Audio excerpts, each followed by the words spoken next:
année va hanter leur sommeil toute leur vie. Chiroma ne s'est pas décrété président de la République du Cameroun, c'est-à-dire détenteur d'un mandat de gestion du Cameroun. Il faut qu'on revienne aux origines. Une élection présidentielle, c'est l'occasion qu'on donne au peuple souverain, détenteur du pouvoir souverain de nommer le président de la République, de justement dire à qui ce peuple confie les destinées du Cameroun et des Camerounais pendant les 7 prochaines années. Cela s'est passé comme ça le 12 octobre. Quand vous donnez un mandat à l'un d'entre vous, vous devez, puisque c'est vous qui êtes le propriétaire de ce pouvoir, vous lui donnez tous les attributs, tous les avantages qui sont attachés à cette fonction de la plus haute importance que vous lui confiez. Lorsqu'un fonctionnaire au Cameroun est affecté à un poste hors de sa maison, celui qui l'a affecté fait quoi? Il lui donne un billet de transport pour lui, pour sa famille, et il lui affecte un logement au lieu de destination. Le Cameroun dispose d'un logement où réside, où il place, où il installe les personnes qu'il élit au suffrage universel. Cette résidence est très connue, elle appartient au peuple camerounais. Et on l'appelle le palais des Toudis. Et c'est à cet endroit que le peuple camerounais installe celui ou celle qu'il a nommé président de la République. Le Conseil constitutionnel de M. Biya, qui savait qu'il ne peut pas gagner une élection en partant du peuple. Il le sait, puisqu'il a passé plutôt du temps et il a donné beaucoup de moyens pour construire la machine de fraude qui allait contrecarrer le dessein du peuple. Il savait qu'il ne peut pas gagner des élections. Et tout le monde l'a vu. Il n'a jamais demandé au peuple de faire de lui un président de la République. C'est vrai qu'il a fait œuvre de candidature, mais quand on est candidat à une élection dans tous les États modernes, on va vers ceux dont on demande les suffrages, dans le cadre d'une campagne électorale qui fait du bruit, qui vous permet de vous connecter avec vos mandants, c'est-à-dire le peuple qui vous donne le mandat. Nous n'avons vu nulle part Paul Biya demander des suffrages au peuple camerounais cette fois-ci. Il n'a fait aucune campagne, encore que lui l'aurait fait avec nos propres deniers. Il n'est jamais venu nous demander de le voter. Mais par contre, vous pouvez revoir tous les films, tout ce qui s'est passé. Nous avons vu à nos portes, dans nos maisons, dans nos places publiques, Issa Chiroma Bakary. Il a fait le tour du Cameroun pour demander aux Camerounais, sur toute l'étendue du territoire, si vous regardez les images de cette époque-là, il a fait foule à chaque fois. Et il a eu l'humilité de venir se présenter aux Camerounais et de leur dire, voilà, je voudrais être votre serviteur pour les 7 prochaines années. Je vous dis qu'il a fait le tour de tout le Cameroun. Et à chaque fois, il a drainé des foules immenses. Et ça s'est traduit, le jour du vote, le jour de l'élection, par un rejet massif de tous les autres candidats, et notamment du candidat Paul Biya, qui occupe la fonction. Et toutes ces voix se sont reportées sur celui qui était venu les demander et qui s'appelle Issa Chiroma. Alors, non. Alors, maître, aujourd'hui... C'est ça la réalité. Tout à fait, vous signez... Ce n'est pas les institutions mises en place par Biya qui font le suffrage universel. C'est le peuple. Le peuple n'accepte pas qu'on le dépouille de ce pouvoir qu'il détient par la Constitution. Il n'accepte pas. Alors tous les artifices qu'on peut aménager autour de ça un conseil constitutionnel qu'on a eu le temps, les moyens, de par sa position, de composer, pour qu'à l'international, on dit les institutions. Quelles institutions? Vous estimez la fraude, on ne parle pas de la fraude, la fraude qu'il y a eu. Les institutions. Vous êtes un candidat à une élection présidentielle. C'est vous qui organisez toute l'élection. C'est vous qui nommez toutes les têtes de ces institutions jusqu'à la proclamation. Et vous, vous mettez dans votre tête que le peuple ne mérite pas que vous alliez vous présenter à lui pour lui demander ses suffrages. Et vous comptez uniquement sur la machine de fraude qui coûte d'ailleurs à ce même peuple beaucoup d'argent. Vous comptez uniquement sur cette machine pour faire de vous un président de la République. Le peuple a dit non. Et il va continuer à dire non. Parce que l'élection doit permettre au peuple d'être en phase avec le mandataire qu'ils élisent pour pouvoir faire circuler les messages du mandant vers le mandataire, et ces messages étant l'expression de ce qu'on attend de la personne élue en termes de réalisation sur le terrain pendant 7 ans. Biya n'a pas fait ça. Ce mépris qu'il a eu pour le peuple, vous croyez qu'il y a une adéquation entre ce qu'il va faire aujourd'hui, le peuple, et vous croyez qu'il va gagner sur le peuple si le peuple tient tête et dit on ne veut pas de ton pouvoir? Mais est-ce que ce peuple tient vraiment tête? Mais bien sûr qu'il va tenir tête, vous avez lancé pas des tout le villes temps. mortes avant que... Mais il n'y a pas que les villes mortes. Vous croyez, moi-même, j'ai fini par dire que les villes mortes nous sanctionnent nous-mêmes. Pendant ce temps, Biya continue à manger des bons morceaux de viande, des plantains pilés. Un ministre peut acheter une tomate à 10 000 au Cameroun. Oui, avec notre argent. Tout à fait. Et nous, on va crever de faim. Nous voyons tout ça. On cherche à rendre tout cela dérisoire et à remettre en place uniquement le peuple comme décideur, le peuple comme propriétaire de ce qu'ils utilisent pour corrompre, pour s'empiffrer, parce que c'est de ça qu'il s'agit, et c'est l'une des raisons pour lesquelles on a rejeté Biya. Le pouvoir pour lui, c'est pour s'empiffrer, lui et les siens. C'est pour piller les caisses de l'État. Ça veut dire que c'est pour, ah oui. Vous nous dites qu'il y aura On ne veut plus des manifestations dans quelques... Ah, vous allez voir, vous croyez qu'on va le laisser continuer comme ça? Mépriser le peuple à ce point-là, mais continuer à vivre exclusivement et à s'engraisser sur le dos du peuple? Vous croyez que ce peuple-là n'a pas assez vu? Ça fait 43 ans qu'il est là. Vous ne pensez pas que tôt ou tard arrivera le moment d'un ras-le-bol qui va s'exprimer? Et je n'ai jamais vu que quelqu'un gagne contre son peuple et continue à tenir le discours selon lequel il a la légitimité populaire. Il est là pour nous. Il travaille pour nous, mais jamais avec nous. Mais vous n'avez pas peur quand il vous dit que l'ordre régnera par tous les moyens? Qu'est-ce que j'ai? Moi, écoutez, je ne peux pas avoir peur de quelqu'un que j'ai nommé. Je ne suis pas de ceux qui ne savent pas que Biya est venu demander un emploi de président de la République chez moi et que c'est moi qui lui donne le travail de président de la République. Vous avez déjà vu qu'un patron a peur de celui qu'il a embauché? Moi non. Je ne serai pas le premier patron à le faire. Je n'ai pas peur, l'ordre n'a pas tous les moyens. Avec quelle armée? Je n'ai jamais appris qu'il y a une armée de Biya. Tous les jours, on me parle de l'armée du Cameroun, des Camerounais.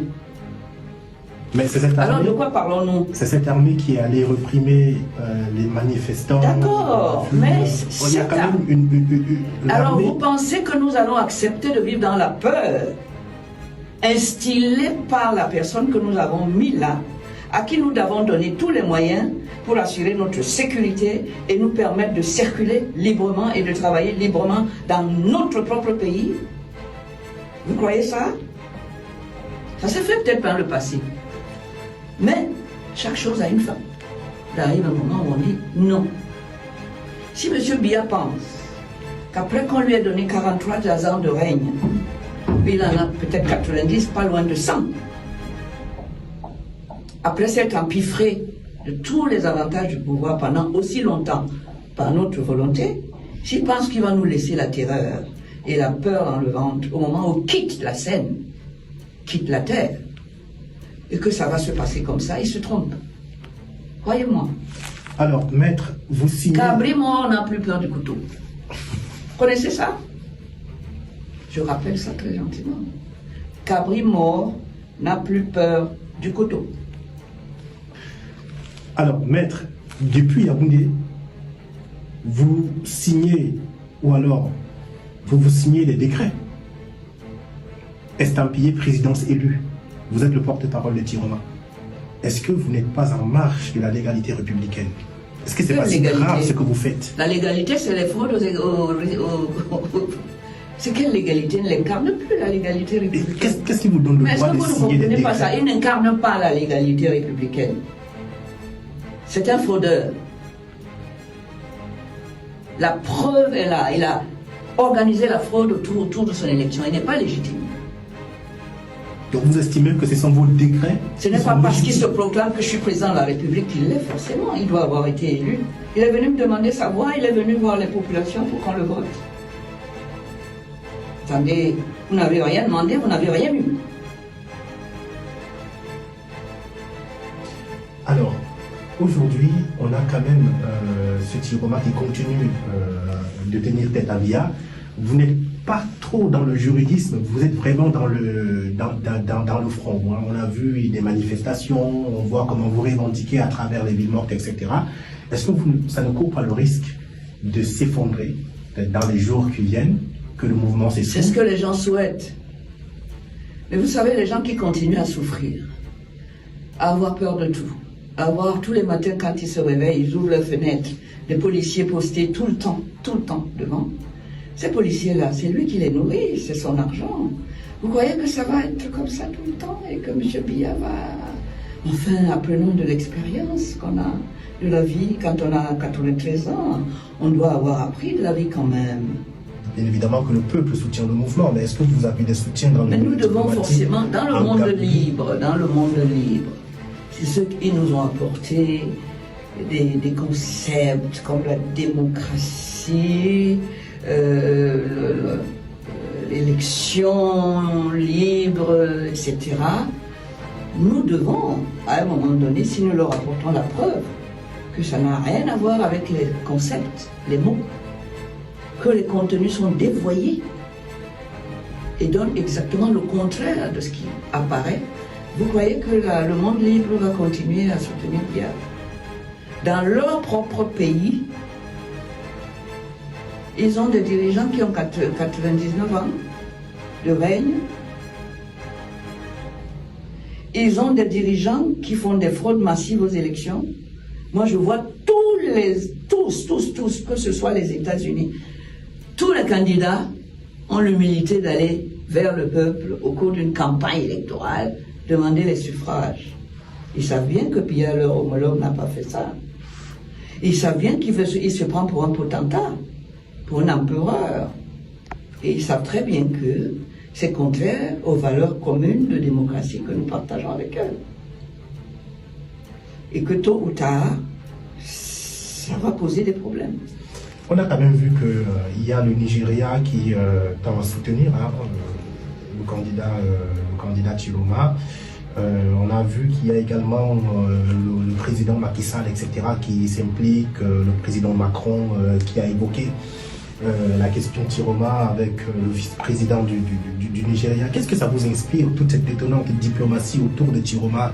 C'est quand même quelque chose qu'on ne s'y attendait pas, mais qu'est-ce que ça vous inspire? Ça veut dire qu'il y a des vérités qui obligent, à un moment ou à un autre. Il ne faut pas faire autrement. Incontournable. En matière de démocratie, vous apportez la preuve que le peuple est avec vous, chiffres en main.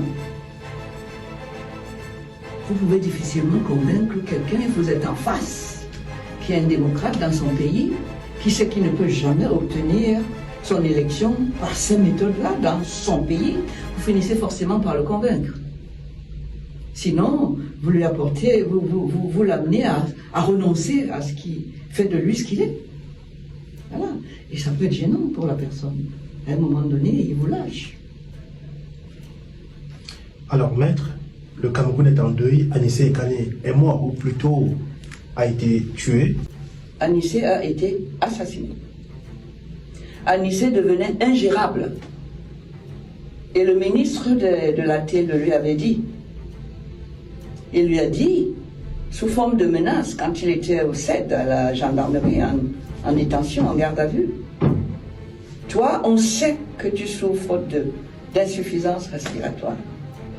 On sait que si on te prive de reste, on n'a pas besoin de te toucher, tu vas disparaître.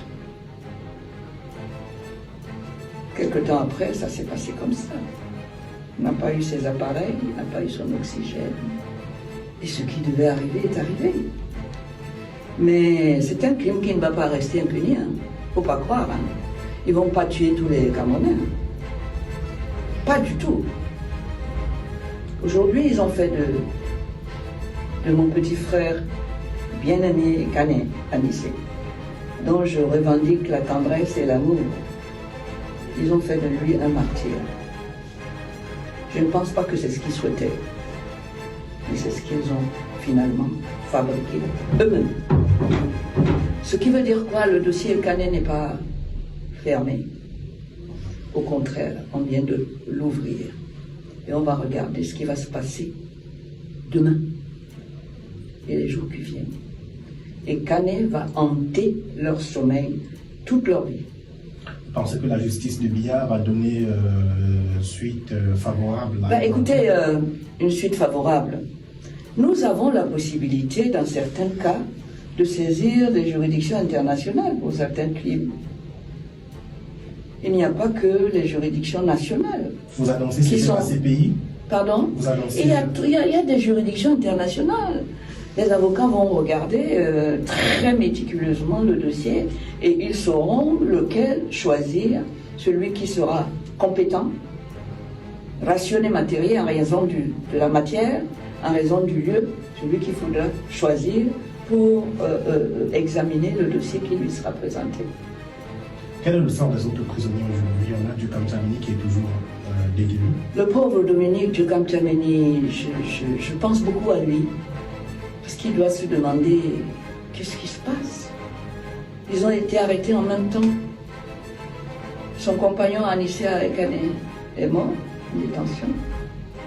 Vous imaginez ce qu'il peut s'imaginer lui-même aujourd'hui? Lui-même a arrêté, gardé en détention. Et dès que Kané est mort, on l'a transféré, on l'a déféré et on l'a déposé. Il y avait un mandat de dépôt. Il est en prison. Qu'est-ce qu'il a fait? On est venu l'arracher à la maison.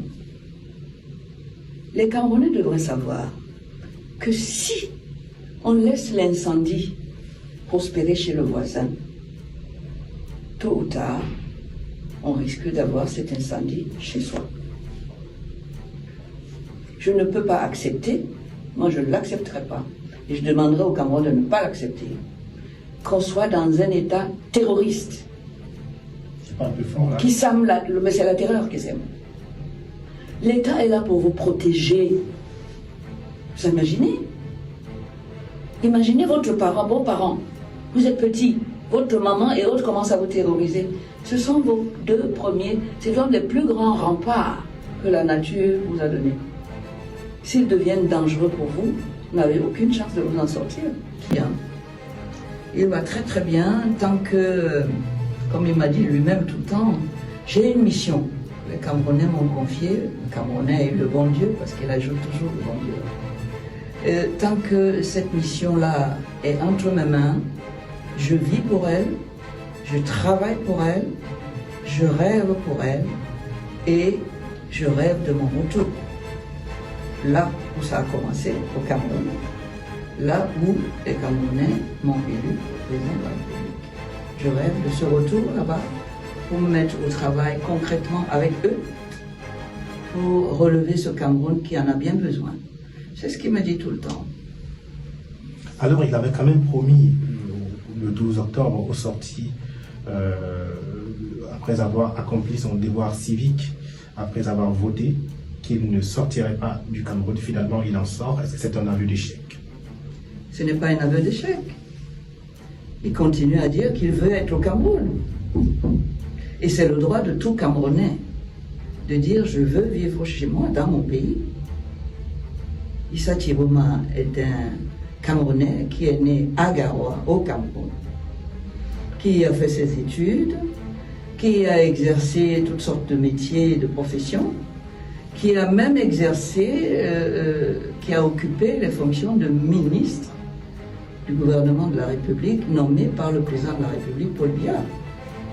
Donc c'est quelqu'un qui est profondément attaché à ses racines camerounaises et qui malheureusement aujourd'hui se trouve contraint à l'exil au lendemain de l'élection présidentielle du 12 octobre écoulé, parce qu'il a eu le malheur de bénéficier des suffrages de la majorité, de la grande majorité des Camerounais, qui ont voulu exprimer le rejet de la gouvernance qui s'impose actuellement au pouvoir et qui est celle de M. Biya.